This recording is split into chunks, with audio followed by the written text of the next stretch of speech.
তারিখটা ছিল ৮ তারিখ, ৮ই ফেব্রুয়ারি, আর সময় রাত 10:30। মা বাবাকে প্রণাম করে এক বুক সাহস নিয়ে আমি বেরিয়ে পড়েছি হাওড়ার উদ্দেশ্যে। হ্যাঁ, যাওয়াটা খুবই দরকার ছিল, তাই মা বাবা ভাইয়ের এত সবার মানা করা সত্ত্বেও আমি বেরিয়ে পড়েছি। অ্যাকচুয়ালি ট্রেনটা 10:30 ছিল না, ট্রেনটা ছিল 3:36-এর। বাট সেদিন সব ট্রেনই অলমোস্ট খুবই লেটে আসছিল, যে কারণে সেই ট্রেনটা রাত 10:30টার পরও কোনো পাত্তা নেই। এটা আমার লাইফের ফার্স্ট ট্রেন জার্নি হবে, যে ট্রেন আমি রাত 11টার সময় আমি যাচ্ছি। এই করতে করতে আমরা ঝাড়গ্রাম স্টেশনে পৌঁছে যাই। আমার বাড়ি থেকে ঝাড়গ্রাম স্টেশনের দূরত্ব খুব একটা না, 5 মিনিটসের।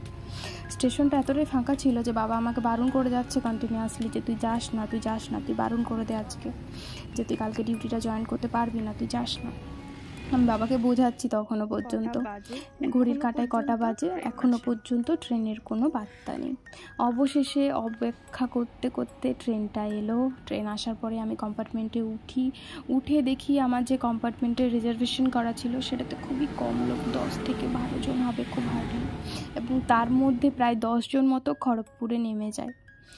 বাকি হয়তো আমরা 5 জন কি 4 জন মতো আমরা হাওড়া পর্যন্ত জার্নি করি। এভাবেই আমার পুরো জার্নিটা হয়।